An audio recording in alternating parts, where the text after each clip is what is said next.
Elon students are heading to their cars to find out that their license plates are damaged or gone. Good evening and happy Labor Day. I'm Jason Puckett. And I'm Addie Haney. Welcome to this special edition of Phoenix 14 News. Our studio is currently under renovation, so we're coming to you from the newsroom. A new crime in the Danieley Center. Someone is stealing license plates. Our Joe Bruno investigated. It's really obnoxious. This is my baby. After receiving a call from campus security Friday, Sammy Wiltsey was told the license plate on her Mazda was stolen. The police told me to put a cardboard, fake plate that just says plate stolen in case I drive it, which it's on there with sticky tack, so I'm not gonna drive it around. But the license plate theft didn't stop with Wiltsey. Another plate in the same parking lot was severely damaged. The plate belonged to Steven Sotolongo, and like Wiltsey, his plate was from North Carolina. I was stunned to see that someone could actually do that. I'm assuming they used pliers, because when I try and mess around with it, like when it was initially nailed into that, it's pretty hard to do. The damage appears minimal now, but originally it looked much more severe. Now there's just some dents and scratches and some small bends, but nothing awful. Despite both crimes occurring near his dorm in Danieley E, Sotolongo isn't worried. I feel safe, but I was looking around when I got back here and I was trying to find some security cameras to see if they could catch the guy, and I looked around. I didn't really see any security cameras. With hundreds of license plates to choose from, neither Wiltsey or Sotolongo know why their cars were targeted. At first I thought it was just random, someone just going around messing with cars, but then I figured maybe they're trying to take off the license plates to sell to someone. With no leads, campus security and police say they are still actively looking for the culprit. Reporting in the Danieley Center, I'm Joe Bruno for Phoenix 14 News Tonight. Campus security is investigating the thefts but was unavailable for comment today. Stay tuned on our website to see updates on this story. First-year students had to say goodbye to a member of their class this summer. Sophie Nielsen-Colding takes a deeper look into how the class of 2015 is moving forward. The first-year students are settling into the Elon routine. Many are full speed ahead, but some are still looking back. They're remembering someone who is supposed to be sharing these first few weeks with them. Today, you've all been asked to wear a coral ribbon. These ribbons are to honor a young woman who should be sitting amongst you today. Remembering a young woman and a life cut too short, the class of 2015 and many others in our Elon community continue to memorialize the life of Lauren Astley. On July 4th, Lauren was found dead. Her ex-boyfriend was arrested for the murder. This is the cover of her memorial pamphlet. Lauren's childhood friend, Lindsay Glosson, is still mourning the loss. I see the freshmen doing all the freshman new student orientation things. And I think about how she should be doing those things.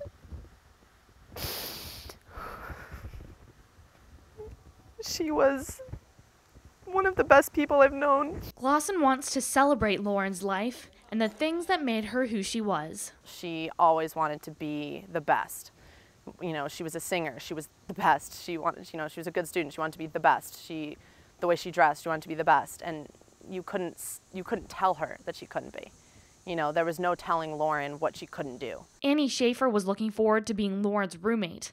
Even though they never met, the two had been in close contact since January. She just was so unbelievably excited. I didn't even think it was possible to be that excited, 6 months before school started, but she was able to be that excited. Lauren's memory lives on as those close to her continue to heal. They lost a beautiful person, a beautiful mind, and a beautiful heart, and I think it's really sad. I feel bad for them for not having her. Of those walking down the brick sidewalks, few can say they got to know Lauren. Many have said the sad part is that they never got the chance. The coral bracelets are still being sold. They're $5 a piece, and the proceeds from those will go to Lauren Astley's Memorial Fund. Check out our website for more information on that. Holt Chapel is also memorializing Lauren. Her name will be added to a book with all of the names of the students who have died during their time at Elon.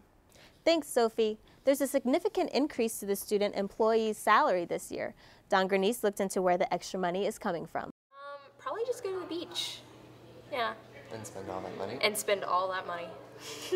Erica West is talking spring break. After working at the front desk of Mosley all summer long, she, like every other student employee on campus, is getting a raise, and she's taking that hard-earned cash to the beach come spring. $9 an hour?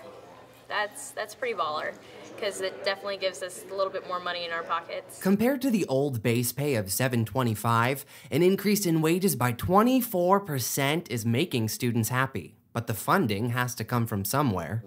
Frequently, we will fund new ideas, new programs by reallocation, and I think you're going to see us doing more of it as we go down the pike.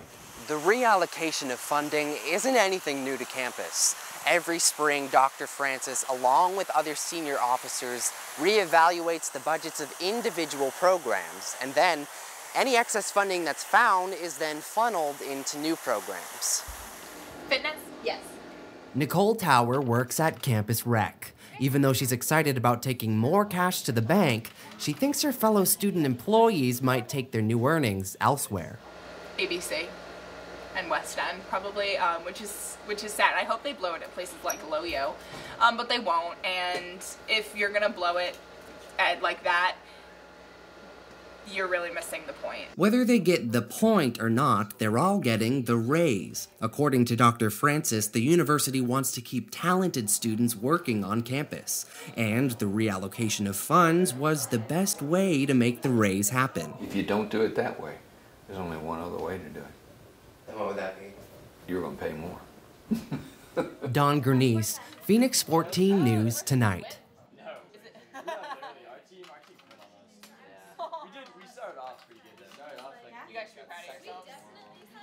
Student employees will see the first impact in their salary when they get their first paycheck this week. Elon's toolbox has expanded to more than just Blackboard. The university will switch to a new program called Moodle in the spring, but some professors, like Nancy Midget, are using it already.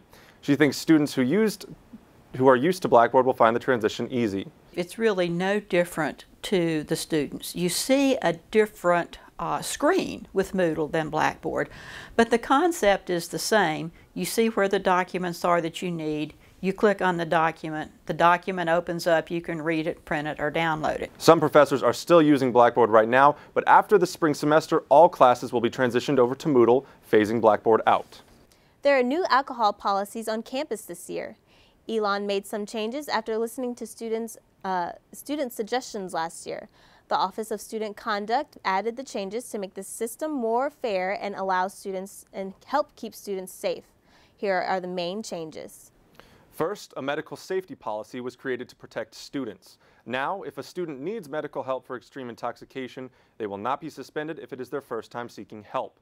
The main reason for this change is to keep students safe. Elon wants to make sure any student who needs help gets it right away.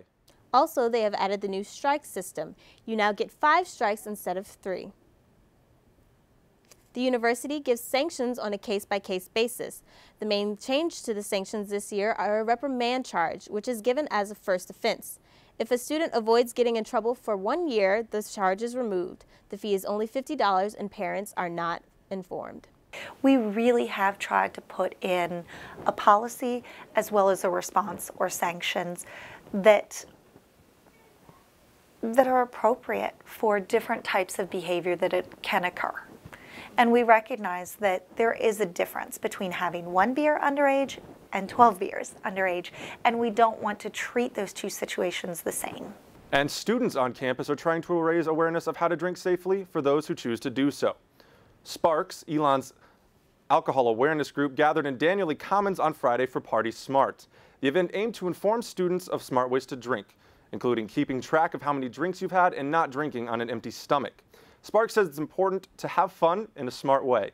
Elon's pretty understanding in terms of they understand it's a college campus, they know people are going to drink underage, and they want people to go about it safely, which is why they support organizations like Sparks, because we can talk to students, especially under 21 students, and tell them this is how to drink low risk, this is how to make smart decisions when you do decide to maybe not obey the 21 rule. Coming up, a Graham barber goes to work every day, even on his 100th birthday. We'll have his story coming up. Brown paper is now covering the construction inside the Elon Town Center.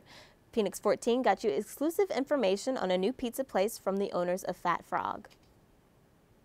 The new restaurant will be called Pandora's Pies and will offer freshly made pizza by the slice. Student and patrons who go can choose from 45 toppings and 3 sauces. They've also adapted the Elon phrase, think global, act local, into think global, drink local, in honor of the 9 craft beers that they plan to offer. Jeff McKenzie says the busy life of Elon students inspired the new hours, the late hours, quick service, and cheap prices in his new venue. A meal will only be $5 to $7. We know the hectic pace that a lot of people have, plus late night places to eat and fun places.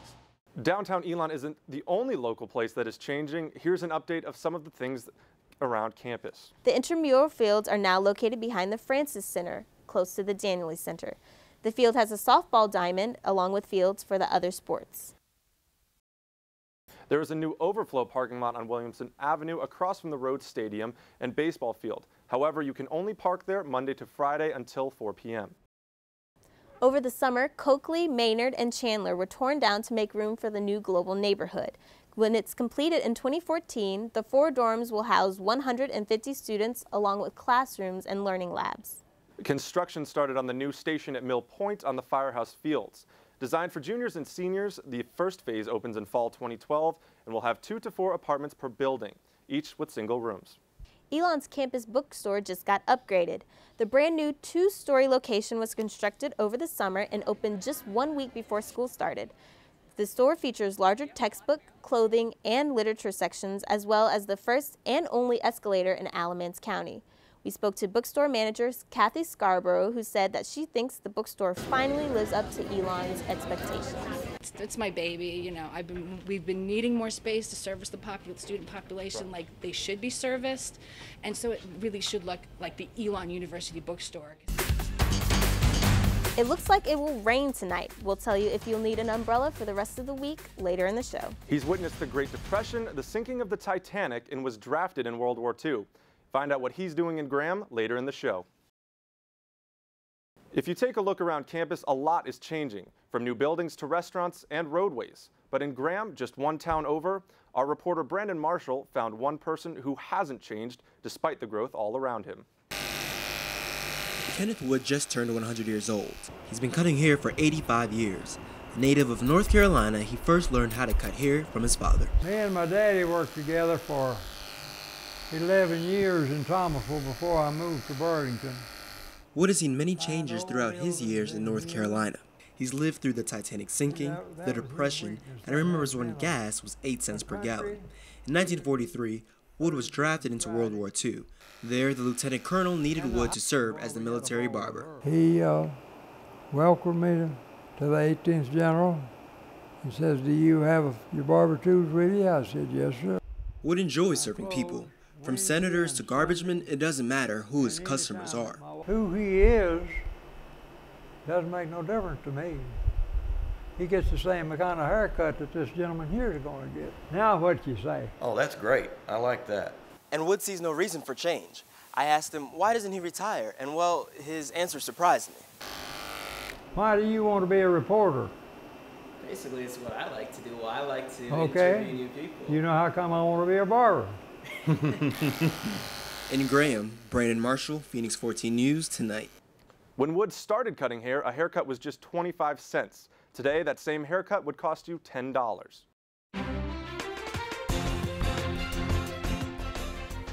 Here's your Phoenix 5-day forecast.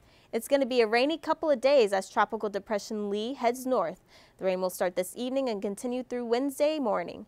Elon is under a flash flood warning and could get up to 6 inches of rain. Tomorrow's high is going to be 75 with a high of 81 on Wednesday as the rain stops. Thursday and Friday both have a high of 83 with a chance of scattered thunderstorms. And it looks like we're going to have nice weather for the first home football game.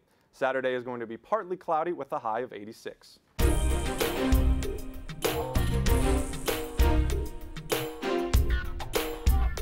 We'll tell you where to find the cheapest gas in this week's Pump Patrol. The Shell on Church Street and the Kangaroo on Haggard have the cheapest gas close to Elon. Both have regular for $3.52 a gallon. The Marathon on Haggard is just a little more expensive. A gallon of regular will cost you $3.53. Teams took to the intramural field Friday to participate in Sports Fest. This year's teams competed in a series of events including tug-of-war, dodgeball, and a stretcher relay. After competitors battled it out on the field, they were treated to free food and ice cream from Elon favorite Smitty's. The event has been a Campus Rec tradition since 1999. That's all we have for this week's Phoenix 14 News. Tune in Sunday at 6 for a special Phoenix 14 report as we look back at what happened on September 11th and find out how far Elon has come since that day. I'm Addie Haney. And I'm Jason Puckett. Don't forget to check our website at www.phoenix14news.wordpress.com and find us on Facebook and Twitter for news updates throughout the week. From all of us here at Phoenix 14 News, have a great week, Elon.